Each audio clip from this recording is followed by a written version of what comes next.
Hi, this is Kerry Artek with Wicked Stocks, bringing you the daily Tesla report for Thursday, August 31st, 2023. Before I jump into all the charts, I just want to encourage you to please click like if you haven't already and subscribe to the Wicked Stocks YouTube channel. Also, share the content if you would with friends and colleagues, and check out wickedstocks.com, where we offer a full suite of both daily and weekly analytical videos, just like the Tesla report, daily analysis in the SPY and the Triple Q, weekly analysis in the S&P 500, NASDAQ 100, and the long bond ETF, the TLT, as well as two individual stock picks a week that you never see on YouTube that cater to the 3 to 5 week swing trader out to the 3 to 5 month near-term investor. We're always looking for 20% moves or more on those individual stock picks. We also offer a 5-day free trial up front. So if you don't like what you see after 5 days, you can bail at no cost to you whatsoever. In fact, this week we put out a stock pick on Netflix on Monday. There's another one due Thursday, the day in which the daily Tesla report is today,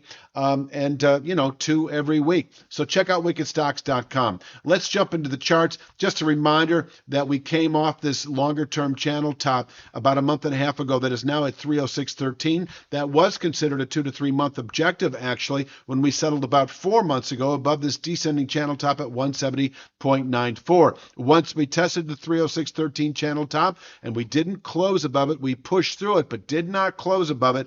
And as long as that was true, I'd mentioned how you should respect this market's ability to fall over the following month or two to channel support that is presently 219.12. 219.12 on the weekly chart is actually 220.45 on the daily chart. We came off of this targeted channel bottom, and it can contain selling through the rest of the year, and above which, holding above the 219.12 to 220.45 area, will keep that 306.13 rising channel top in play over the next several months. We could trade inside this channel structure through the rest of the year.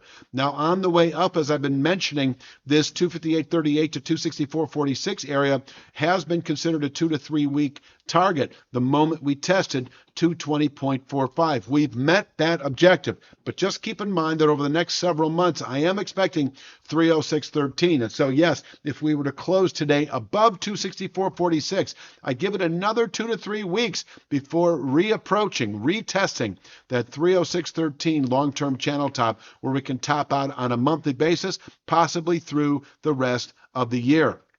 But we haven't taken this area out yet. In fact, we tested the 258.38 descending two-thirds speed line on Wednesday, backed off a bit into the close. This is still a range. You can see 258.38 I have assigned as a DP down pivot, meaning selling pressures can build now below 258.38, and we can, over the next couple of weeks, fall back to long-term support at 220.45. There's no clear indication of that at this point in time, but that would, yes, in fact, come if we were to close today below 242.35. Is 242.35 in reach today? I'm going to say yes if we happen to break below this. Where are you? There's a former channel bottom here that actually did contain Wednesday's lows. So this is the way the day looks, actually. You can see 258.38 just above the market. This is an area that can contain buying through next week. And so as we're testing this area, if you're inclined to play the downside, if you're inclined to be short this market, that could be shorting Tesla itself. It could also be buying 220, 222 out of the money puts that don't expire for at least several weeks. Now, there's no sign of weakness right now, so you're just sort of stepping into a meaningful resistance area that can contain near-term buying pressures. And by near-term, for me, is 2 to 3 weeks out. This in the confines of what I consider to be longer-term, a longer-term, I'm not going to call it a buy signal, but a longer-term 306.13 objective.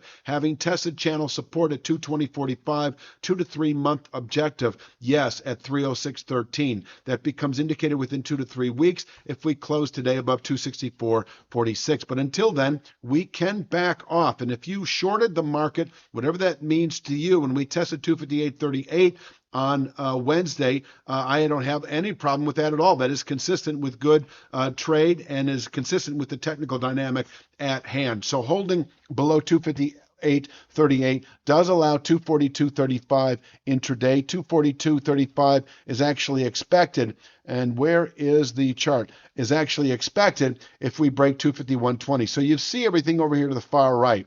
258.38 day ceiling, 251.20 intraday support. We can bottom out here on an intraday basis, rally back to 258.38 perhaps. If we break 251.20, 242.35 is in reach today. I would expect a daily low here. So 242.35 is well suited for day traders. If tested, able to contain session weakness. And from here, we can round back up to 258.38, this descending two-thirds speed line on Friday. If we close below 242.35, then I would anticipate 231.96 tomorrow.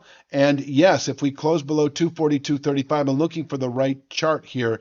I guess this would be it. If we settle today below 242.35, 3 to 5 day swing trade shifts negative, playing the short side back to 220.45, where once again we can bottom out through September and even the rest of the year. Now for the upside, let's talk about the convergence of these speed lines. It is a range as they pull apart and they get wider and wider and wider as we slip into next week. I'm going to have to choose one over the other. But I at this point in time, I'm not comfortable anticipating 306.13 unless we actually do close above 364.46. So that will be the play at hand. We need to close above 364.46 to signal 306.13 by the end of September or sooner. And so this is the area. If we happen to push through 264.46, let me find the proper chart. Well, let's see here. I've got 280.93, and I forget exactly what that is, where that is. I'm scouring the charts right now, and I don't see it. I believe it is this high here. If you can see the cursor, that is this gap high. I believe that is 280.93. And can we test that today? Anything is possible. What I think the likely outcome that would be, though, that if we were to test 306.13 over the next several weeks, that would involve a settlement today above 264.46. How high can we get beyond 264.46 is anybody's guess. I think we're going to have real trouble here. But if we do close above 264.46, any out of the money puts you bought that expire over the next few weeks, I would recommend covering them and perhaps reaching for 306 or 310 out of the money calls that don't expire for at least a month, because over the next 2 to 3 weeks, I would expect that 306.13 channel top. On the way up, we've got meaningful resistance levels we will be mentioning and showing, notably 289.52. That is a session containment level. If we close today above 264.46, 3 to 5 day swing trade is certainly bullish, and I would expect 289.52 by the end of next week, and that 306.13 area within 2 to 3 weeks of closing above 264.46. Until then, this range becomes ever more inconvenient because they widen out. And so it could be a point where you sell 258.38. If we close above it, you liquidate that short position, and you really don't go long on a 2 to 3 week time horizon unless we close above 264.46. But we do have decent day trade, especially to the downside. 251.20, decent intraday support. If we break 51.20, 42.35 in reach, where a daily low can be placed. And once again, if we do settle today below 242.35, that does set up for, where are you? I don't see you anywhere.